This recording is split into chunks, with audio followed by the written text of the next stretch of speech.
So, nakita ko na ang tamang anglers na malinaw ang mga everything's going through. Kaya, magsisilig ako. At gagawa ko ng eyebrow tutorial. At sa'yo ko lang i-send kasi alam ko naman. Susuportahan mo kahit anong kalokohan ko. For the first time in the history of life, kinakabahan ako na gamitin to kasi forever dumidikit sa everything. Kaya ito ang iyong Charvalu. Okay, magsisimula tayo dahil sayang ang memory ko. Una sa lahat, nakikita mo naman marami akong mga everything's going to dyan, oh. So, kailangan natin i-dye Philippines yan. At ikaw ang taga-manood dito dahil ikaw ang makakaintindihan mo kaya sasabi ko dito. So, ang gagamitin ko pang everything's kahit di naman perfect para si Batman ay it is. Kaya, dugudo. Okay naman ang shape niya, kailangan talaga be. Pag magpapa-everything ka ng kilay, ilang milyong beses ko lang sinasabi sa'yo. I-maintain mo, Diyos ko porode. Kahit na magpag-orbes ka, kahit na hindi mo kaya na sarili mo. Ako na naman, nag-ano lang ako eh. So, ang schooly, babrush ko lang pababa para tignan ko ang mga nakiki-epal sa buhay. Charot. Kunti lang, berber-light lang. Mga berber-light lang na feeling kong epal.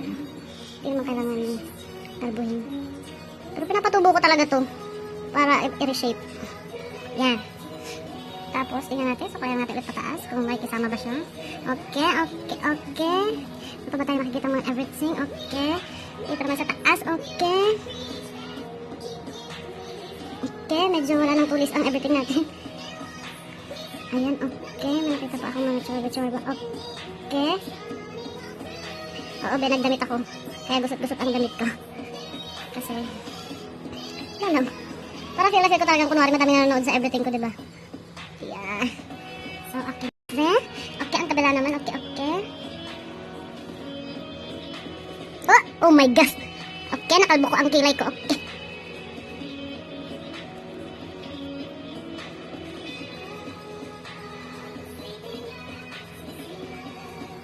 Sana luminis, diba? Hala, hindi ako marunong. Oh my gosh. Bala na this.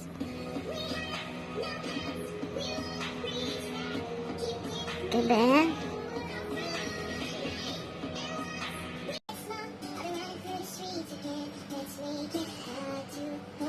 So, itong pinakaunang record ko at hindi ako pwede mapalpak kasi ang ilalagay kong everything ay forever. 5 days. Pangalawang beses ko palang nilagay. Yung unang beses, natanggal din kasi sweating overload sa klobat.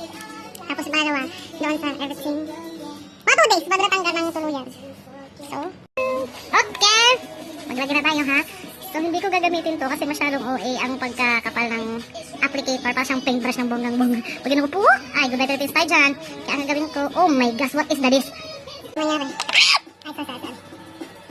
At ano mga gawin?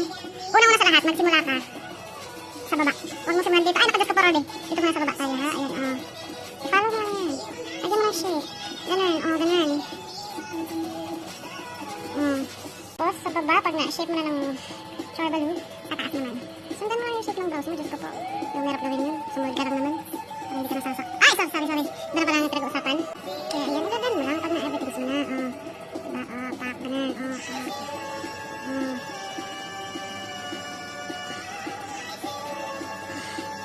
Tapos, minsan lang. Huwag ka masyadong lalagpas sa buhay kung ayaw mong ma-chok-chok Pilipinas. Ano ko? Straight mo lang yan. Yan. Straight mo lang yan. Ganun. Ito. Yan. Sundan mo lang. Babrush ko lang.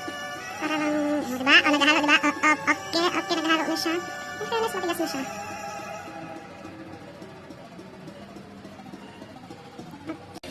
Papatungan ko na lang. Kasi hindi ko talaga makita. At kailangan kung meron kang pansin.